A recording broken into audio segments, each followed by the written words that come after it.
नमस्कार दोस्तों, मेरा नाम है अमन कुमार। आज हम देखने वाले धातु और अधातु के बारे में।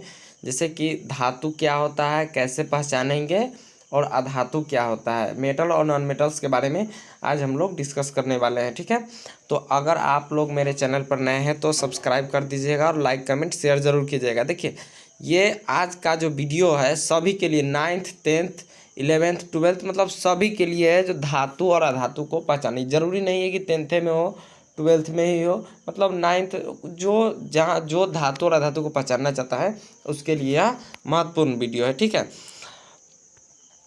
ठीक है। देखिए, क्वेश्चन नंबर 1 में बोला है धातु किसे कहते हैं। धातु किसे कहते हैं? देखिए, आवर्त सारणी के बाईं तरफ तथा मध्य में रखे जाने वाले तत्व धातु कहलाते हैं।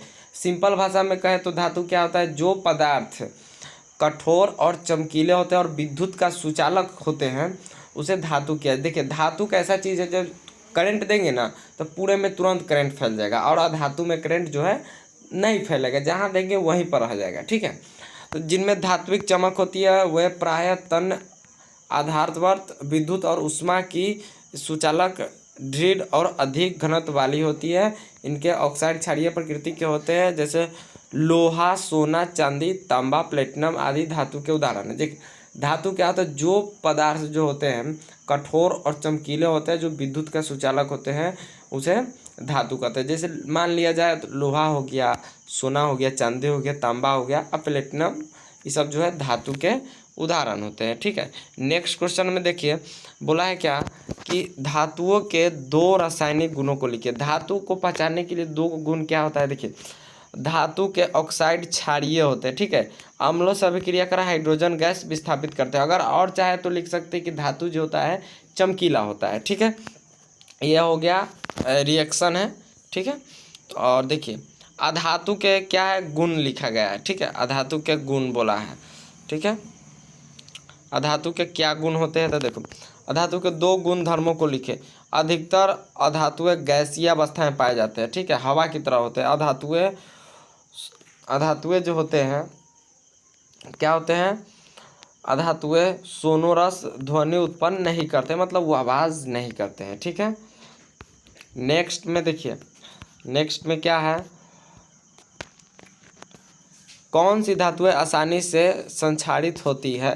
देखिए, सोना और चांदी ऐसी धातुएं हैं जो अभिक्रियाशीलता श्रेणी में सबसे नीचे आते हैं। ये धातुएं काफ़ी कम अभिक्रियाशील है, ऐसी धातुएं आसानी से संक्षारित नहीं होती। देखिए, सोना और चांदी जो होता है ऐसी धातु हैं जो यह आसानी से क्या अभिक्रियाशील होती है, और आसानी से क्या होता है कि संक्षारित नहीं होती है। ठीक है, समझ में आए? आप लोग कॉपी में नोट कर लीजिएगा। ठीक है, ये क्या है? देखिए, अधातु का परिष्करण का क्या मतलब है, क्या तात्पर्य है?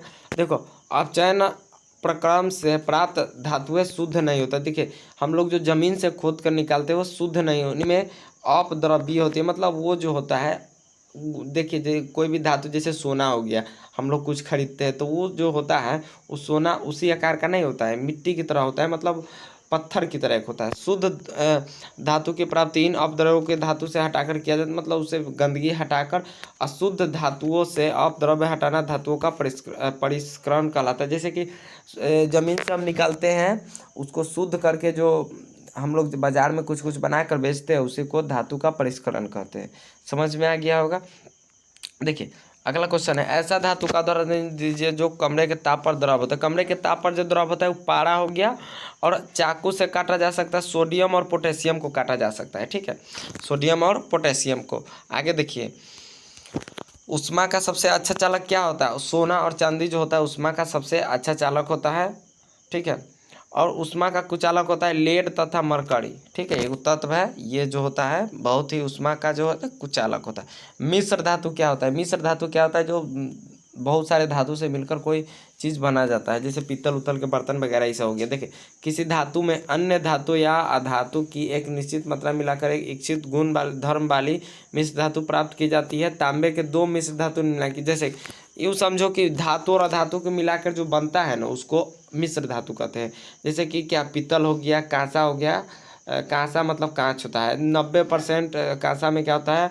कॉपर होता है। या पीतल में जो होता है, पीतल का जो बर्तन खरीदते कुछ भी खरीदते हो 80% कॉपर होता है। ठीक है, समझ में आ गया? धातुएं विद्युत का क्या होता है? सुचालक क्यों होती है? देखिए धातुएं विद्युत के अच्छे चालक होते हैं, ठीक है। ये विद्युत धनात्मक भी है, इनमें इलेक्ट्रॉन त्यागने की प्रवृत्ति तीव्र होती है, मतलब तेज होती है। ये ताप और विद्युत के सुचालक होते हैं, इसके तार से होकर विद्युत का प्रवाह आसानी से किया जा सकता है, ठीक है। धातुओं को चालकता उनमें उपस्थित मुक्त इलेक्ट्रॉन के कारण होती है, ठीक है। उसमें जो इलेक्ट्रॉन होता है उसी के कारण होती है, और जो होता है ये इलेक्ट्रॉन धातु से होकर आसानी से दौड़ सकता है। यह कारण है कि धातु विद्युत ताप के अच्छे चालक है। यानी कि कोई भी धातु लीजिए, जैसे लोहा में हम करंट देंगे तो पूरे लोहा में करंट आ जाएगा, ठीक है। संयोजकता क्या होता है ये समझिए। देखिए किसी भी तत्व को संयोजकता उसका परमाणु के सबसे बाहरी काश में उपस्थित संयोजकता इलेक्ट्रॉन की संख्या पर निर्धारित होती है। मान लिया कि एक तत्व सोडियम है, इसका Na सूत्र होता है, इसका परमाणु संख्या 11 है, ठीक है। इसका इलेक्ट्रॉन विन्यास 281 है, अतः परमाणु के बाहरी कक्षा में इलेक्ट्रॉन संख्या 1 है तथा इसकी संयोजकता जो होती है 1 है। अगले वीडियो में संयोजकता कैसे निकालते हैं वो हम लाएंगे, ठीक है। क्वेश्चन नंबर 10 में आधात्वर्थ तथा तन्य का अर्थ बताना है। देखिए कुछ धातुओं को पीटकर उनके चादर बनाए जाते हैं, इन गुणधर्मों को आधात्वर्थन कहते हैं। यह धातु आधात्वर्थ कहलाती है, ठीक है। कोई भी चीज़ को धातु को पीटकर जो चादर बनाए जाते हैं उसको बोला जाता है, ठीक है। आगे देखिए उसको आधात्वर्थ जो होता है कितना भी लंबा उसको पीटकर बनाया जा सकता है। संक्षारण से आप क्या समझ, जब घात सतह जल वायु तथा आसपास के अन्य किसी पदार्थ से प्रभावित होती है तो इसे धातु का संचारित होना कहते हैं तथा इस परिघटना को संचारण कहा जाता है। गोल्ड तथा सिल्वर जैसे उत्कृष्ट घटाएं सुगमता पूर्वक संचारित नहीं होती है। एल्युमिनियम जैसी धातुएं संचारित नहीं होती है, ठीक है। संचारण का मतलब होता है साफ करना। जब हम जमीन से कोई धातु जो निकालेंगे तो क्या वो जो उसको साफ करेंगे उसी को संचारण, सिंपल भाषा में समझे तो, ठीक है। अगला क्वेश्चन है संचारण से बचने की 3 विधियों को लिखें। देखिए यसद लेपन द्वारा, विद्युत लेपन द्वारा, एनोडीकरण द्वारा।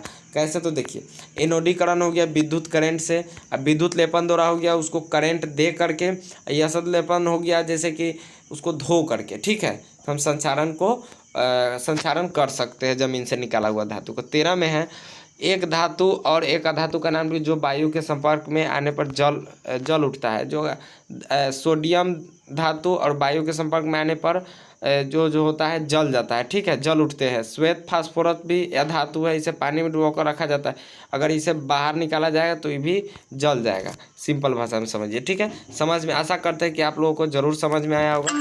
जब धातुएं नाइट्रिक अम्ल से अभिक्रिया करती है तो हाइड्रोजन गैस उत्सर्जित नहीं होती है, क्यों? देखिए इसका मतलब हम आपको अभी समझाते हैं, ठीक है।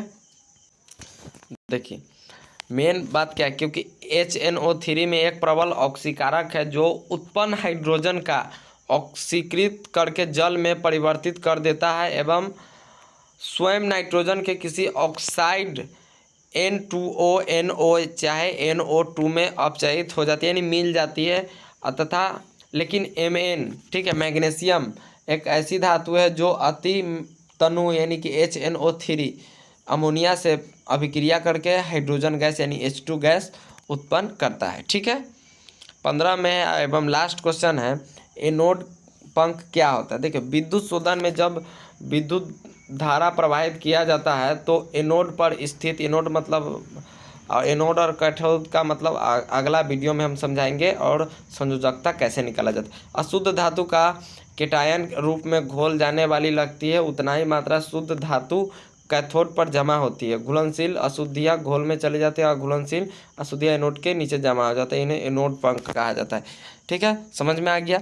अगर आप यूट्यूब पर देख रहे हैं तो आप लोग सब्सक्राइब कीजिएगा, फेसबुक पर देख रहे हैं तो फॉलो कीजिएगा, और इंस्टाग्राम पर देख रहे हैं तो भी फॉलो कीजिएगा।